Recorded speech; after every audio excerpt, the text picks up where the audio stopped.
Okay, so you were in jail for 7 days. Sure, but that must have been terrifying for a while. Well, yeah, it was a hard time. The people that came in with you after the first 3 days? Well, that was the interesting thing here. Yeah. You know, jail is a great leveler. Yeah. You know, once you're in there, Yeah. there's no distinction. Everybody's scared. Nobody's, and especially Okay. pre-judicial, you know, because nobody knows what's going to happen to them. Yes. And guys talk. Yes. I was actually in with quite a nasty bunch. One Oh. guy was in for raping and murdering a child. What? How can they put you in the same cell? Surely they split Well, in them the up. eyes of the law, I'm a criminal, he's a criminal, there's no Oh, I distinction. thought they split No, people up. no. The holding These cell are the you go holding together. cells before you go to court. You're behind the police station. Oh my word. Okay. So that was the one guy. The other guy was a murderer. He committed a farm murder and stolen a bunch of firearms. There was a guy who had stolen a security guard's firearm, and a couple of card scammers. A couple of guys who did card scams. Yeah. They were actually quite cool guys. They were really sort of hip, funny. Well, they put this daddy who was healing old grannies and uncles and brothers with a natural plant that grows in our country in with people who murdered children. Okay, anyway. Well, What? Were they scary? Were they mean? Did they beat you up? no, not at all. Actually, Okay. not at all. Like I said, it's a great leveler in there. Yeah. And everybody was interested in the story as well. And they told their stories, I told my Did story. they tell you their story? Yeah. Like the whole story? Well, not exactly what happened, just what they're in for. Oh, what they're in Yeah, for. what they're in for. And a couple of them told their whole stories. Really? I wasn't really interested in hearing the other Were ones. they telling each other their stories? Like, Yeah, were yeah, they yeah, like but they were speaking proudly to- telling? No, not proudly at all. Oh, Yeah, not like, no. hey, I got No, that it's a very guy. depressing state that people are in. They just, Shame. it's a way to not make shame, human not connection. shame on you guys. It's a way to make human connection at the end of the day. Yeah. Yeah. And when you're there, you really crave that. Because that's the worst part about being locked up, I think, Yeah. is being disconnected from information. Yeah. We live in such a technologically connected age that Yes. having your means of communicating to the outside world taken away is Yeah. almost worse than being locked up. I mean, I Yeah. don't mind being locked up if I have my laptop because I can Yeah. still Or connect with other maybe minds. it just makes you feel like you're not alone and you can talk to people and they can Right, be there for right, you. right. Exactly. But at least your wife knew where you were. Yeah, she came to Oh, visit she every must day. have been. When they came into your house, were the kids there? Fortunately not. The children weren't there. They Oh, I were, would have been mad. yeah, no, I was very upset, especially because, and this ties back into what I was going to say just now, because Yeah. the people who came into my house, two of them, were still visibly and olfactorily, detectively drunk. They still smelled like the Drunk? Yeah, they still had the smell of alcohol clinging to them from the night before. And I said to them, "You come and kick my door down, stinking of your brandy, and you want to take me in for a plant." Did they kick your door down? Well, figure it out. Basically. Did they come with guns? Yeah, they were armed. Definitely. There was about 15 of them. To come and get this daddy. He was helping I'm a you. gardener, He's yeah. They came to get this gardener. That's ridiculous, man. Yeah, Don't they have bigger fish to fry? well, Guys, they come do, on. but people who grow plants are soft targets. They know we're not a bunch of crack dealers People sitting there who with, grow plants are so tough. we're not going to shoot at them when they come through the gate. So do they do it? It's like a case to get some soft targets, guys. Well, it Build ups up their our quota. ego. It looks good on their records. So do they go back and say, hey, we busted this drug Oh, yeah, dealer, yeah, he was big armed time. with 100 of them, and one of us. Well, they turned the house upside down looking for firearms and cash, which obviously there are none. And Yeah. stuff like that. But that is pretty much the profile that they perceive. They want to. Did they start clicking when they saw you and spoke to you and saw your home? Well, they could see I'm just a regular person. Did they just carry on going crazy? Oh, they just carried on. They're very. Cold. They are cold. They cut off. They've been programmed not to engage. Yeah. Shame, guys.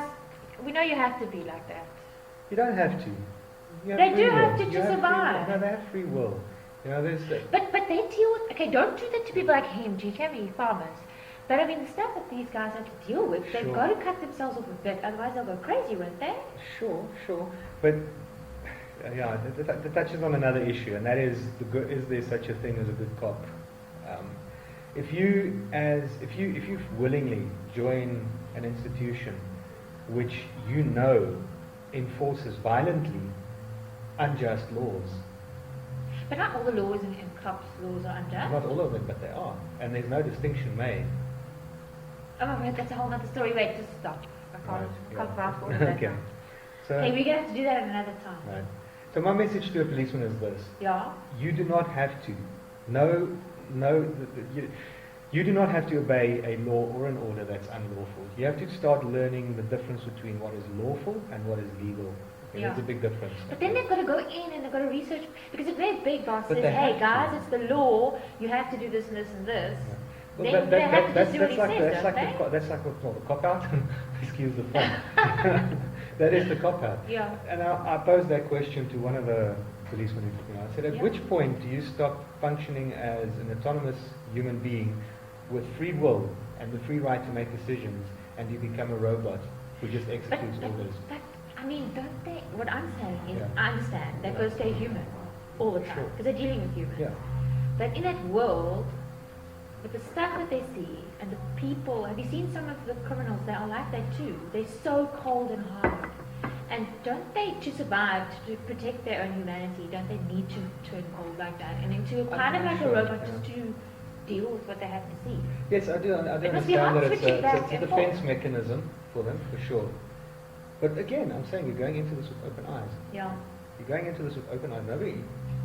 And in some twisted way, a certain personality type's almost attracted to that. You see what I mean? Or they're good at it.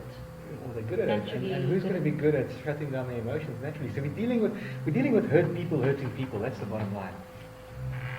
Yeah. At the end of the day, we're all humanity. And if we can get people to reconnect with their own humanity and reconnect with the rest of humanity, then we're not going to see this kind of thing. Yeah. And then we can go back to the concept of having a peace officer rather than a police officer. And Peace officer. there's a big difference between the two. A peace officer Peace acts officer. under natural law. He protects people, she protects people, Yeah. and they deal with real crimes. A real crime is a crime of the victim. Okay? So they're helping the victim instead of... No, I'm just saying something like theft, something like Yeah. murder, something Yeah. like assault. There's a victim. Yeah. So that's an actual crime under natural law. Okay. Whereas a traffic fine, there's no victim. Yeah. Okay? That's not a real crime. That is under statutory law, Yeah. and that is legal fiction. Okay? And the police officer is a policy enforcer. He's enforcing corporate policy because all government is corporate. Yeah. So the cops don't even know this, but they actually alternate between those two roles on a daily basis. Yeah. Depending on whether they're dealing with a real Yes, crime or a but they have to do that. That's their victimless job. crime. It is their They job. can't say, sorry, they can't say, well, I'm only going to do They these should. ones I said they should. Oh. No. But then who's going to do the traffic fines and stuff like that? We don't need the traffic fines. But if people are driving fast, If then people, they are going to create a victim. So they need to stop them. but see, that's the concept of responsibility, and that's what I'm saying to these cops as well. Okay.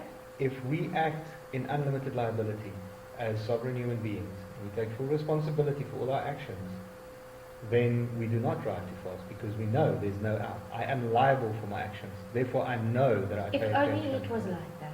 Yeah, but that is But people don't do that. people don't do that because they're not allowed to assume responsibility. If you give people are like that's what you're children. saying. If you give your children responsibility, Yes. they live up to that But they're going to standard. mess up a few times before they... Well, that's part of learning. I mean, Yeah. it's part of free will. And Yeah. if we can say that the current system of traffic fines actually reduces accidents, then you might have a point. But we still get people who don't act responsibly and they drive Yeah. too fast. The whole concept of traffic fines or stopping people for arbitrary traffic offences is to initiate conflict where there was none in order to extract money for the system. Oh my word. Let's split that up into a whole... There's so much about this guy. You can talk to him forever. But I just They want... deny bail, they can keep you for 7 days again. So every 7 days they have Okay. to bring you before a magistrate. Yeah. Then I realized what could happen here, and I compromised on my own principles, and I got a lawyer to get me bail. Compromise. You do need lawyers sometimes. Yeah, no, I realized. Lawyers? Yes, we do like I them realized. sometimes. I realized. A And lot he of was the time, actually an thank amazing you. guy, you know. What's his name? Can we credit him? Yes, you can. Bertus Appel from Baptist Apple. Yeah, he's actually semi-retired. He ran legal aid in Pietermaritzburg for many Thank you, years. Baptist. Yeah, and he's a great humanitarian, and he managed to get the bail after the 7 days. Okay. Okay, at this time, I'd been in contact with Jeremy Acton of Ikela Litsangu, as Mhm. well as with the Dacha couple up in Joburg. Mhm. And Jeremy emailed emailed me the documents that he used, Mhm. which I then edited and went through the whole process of filing in the High Court. First of all, applying for a stay of prosecution. Yeah. So what happens is the High Court will evaluate your case and then order the Magistrates Court to stop prosecuting you. Okay. And the basis of that is that we are alleging that prohibition is unconstitutional. It's in violation of our Bill of Rights, and it's in violation of the United Nations Human Rights Bill. Okay. So, pending the outcome of a constitutional court case, they then have to suspend the prosecution. And that applies to anybody. Whether you were smoking a joint, or whether you were making oil, or whether you had a plantation in your backyard, or a warehouse full of hydroponics, we all have equal rights under our South African Constitution. So the fact that I got a stay, or that Jeremy got a stay, opens that avenue up to What's everybody. a stay? A stay on prosecution. That So means? that means that the High Court ordered the Magistrates Court to leave you alone. And they have to leave you alone. They have to Forever. Well, technically, if we don't manage to get the laws turned around, then they can prosecute you again. Okay. But that's why we need to get critical mass in this process. So we need, if we have thousands of stays, the backlog on that will just be so much that they won't physically be able to process everybody. Okay. Because the number of drug arrests in this country, if you look at the ratio of actual drug versus marijuana arrests, Yeah. it's something like officially around 70% of the drug arrests or dacha arrests. Okay, but now tell me, those drug arrests, Yeah. you know when they have like a newspaper article or whatever, and then they show the police, Yeah. and then they show hundreds of bags, huge, big drug bust, and then they have all these bags on the... What's that? Who's sending that, and who are those people? Those big bags is invariably dacha that was grown out in the rural areas. It's making Where its they way sending into it town. To the towns. Yeah. Because they always have piles of it. Yeah, because it's not very high quality. But are those guys drug dealers? Are they? Is anyone who Are sells they- a drug dealer? In the eyes of the law. But that law has only been around for about 100 years. This is a cultural But thing that selling goes it, back okay, but thousands using of it for years. the oils and the Yeah. powder, Yeah. is it different to selling to smoke? As recreational and getting stoned? Aren't those two different things? I'd look at it like Okay. medicine and just using it instead of like getting stoned. Okay. So I get the medicine You can part. abuse any substance, that's true. But there's another school of thought on this. And that Yeah. is, if you approach it like nutrition, whether you're drinking a vitamin drink Yeah, because you like the taste of it, yeah. or because you're actually wanting to ingest the vitamins, it's irrelevant. Your body benefits from it. When you're ingesting Yeah. cannabinoids, your endocannabinoid system is But getting benefiting. stoned all the time. That's not good. It's not good to be in any disjointed state all the time. But isn't that the problem? I But mean, a problem? it is potentially a problem, as is Because alcohol people abuse. abuse if they Yes, abuse but a prohibition substance. doesn't stop people from abusing a substance. All it Yeah. does is actually destroy lives. Okay, Yeah. that's the thing. There's this fallacy that by placing prohibition on a substance, we're actually stopping it, and we're not stopping it. We have the problem out there. We have a tremendous drug problem in this country, Yeah. and prohibition, Hardcore. hardcore drug for sure. Yeah. Okay. And by making a Yeah. substance that's not only harmless, really, Yeah. from a physical perspective as well as from an addictive and psychological perspective, and at the end of Psychological, if you smoke too much dacha, it is. I'm not going to go down that one because I'm probably going to offend both my friends and I'm you. sorry if you offended, friends. Yeah. By me. If you do too much, if you alter your consciousness in any way, Don't alter your in consciousness a continuous too much. state, you do miss out on You miss out on the cool reality stuff. of life. Yes, True. but that can be alcohol. True. Okay, that can be your Valoid that you buy. No, over but the I mean, counter. obviously, Yeah. it can be anything. Yeah, Anything so, that does. so I'm not saying it's good to sit at home stoned all day. Yeah. But I don't think that the guy who comes home and smokes a joint while everybody else is drinking a beer. We're gonna get arrested for this video. No, we're supposed to be in a country where freedom of speech is guaranteed. Don't come turn it in my house. I don't I- have any. I don't smoke that. If we put everything else aside, Yeah. even the debate on whether it's harmful or not, Yeah. at the end of the day, you're allowed to come home and drink a beer. Why can somebody not come home and smoke a joint in the privacy of his own home? I don't know. I haven't gone into the depths of it. Well, it's a very important question. What gives that person? But I personally think that altering your... I don't like being out of control of how I feel. I feel like I escape from reality, and I don't like that feeling. Whether it's alcohol or... So I don't like any of those types of things. And that's why I'm not for them.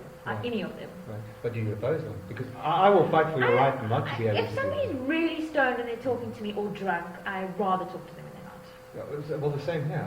I would much rather speak to them when they're not. I'd much rather be with them when they're not. But that touches on the issue of cognitive liberty. Yeah. I support you fully in your right not to have to smoke or drink. Yes. Fully. That's your individual choice. But you're saying that people But that should be reciprocal. Yes. Because we can't judge somebody else's decisions. Okay, he has free will or she has free will, just like we do. So you've arrived at a point in your life where you choose not to, and that should be respected 100%. Nobody can force you to do it. Yeah. But the same set of values should apply to somebody else. Whether or not we think that's good is irrelevant. Yeah, okay? no, you're right. Because it's a sovereign issue at the end of the day. But then having said that, ultimately, I wouldn't encourage my kids to do it. I wouldn't encourage my kids to do any kind of thing that's going to alter their... I wouldn't want my kids to come home drunk. I wouldn't want of course not. It's horrible. But one can also not be like that in the assume that having laws in place that keeps it away is going to stop them from doing it. True. I would rather have a system in place where they can access it regulatedly. Yes. So I know they're not going to go to the Nigerian on the corner of the street and be exposed to tick and crack. And exactly. My heart. Exactly. So, You're right. to be quite honest, I would rather, if my kids want to experiment with that, them smoke my organically grown, beautiful, loved plant than some skanky banky from the corner. Make your beer in your yard. For sure. But okay, so no. Obviously, lots of people feel that way. He fought the system, and he won. Fought the law and the law lost. Something like that. Is there a law? Yeah, there's a song. I fought the law. How's it go? Well, it actually goes, I fought the law and the law won. So I changed it. I fought the law and the law lost. Human rights. Freedom to? Freedom to choose. Freedom of to fail. That's the ultimate freedom. Freedom to fail. Yeah. I mean, we're here to learn, aren't we? Exactly. We're here to experience life and to learn and to make mistakes. Mistakes are not a bad thing. Yeah.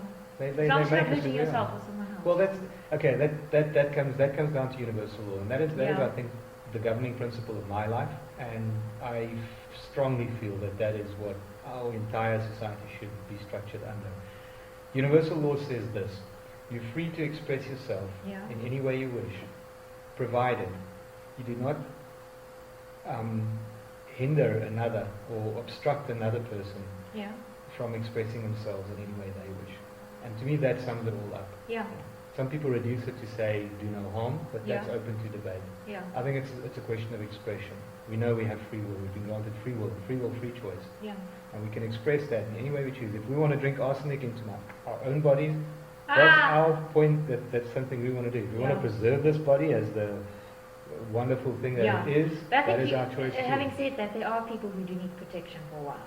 Like teenagers. Children, absolutely. Children, they sometimes don't make the right choices. Freedom is synonymous with responsibility. You cannot have one without the other. Yeah. So the more responsible you become, the more free you become. Yeah. Okay. Or the more you're allowed to be responsible. Well, it's a catch-22 situation because we are not given responsibility under this structure. Our responsibilities are taken away from us, and we give our power away to proxies all the time. Yeah. Governments, heads of departments, schools, whatever. Yeah. If we just step into our own responsibility, we will be free. Yeah. There's so many nice things.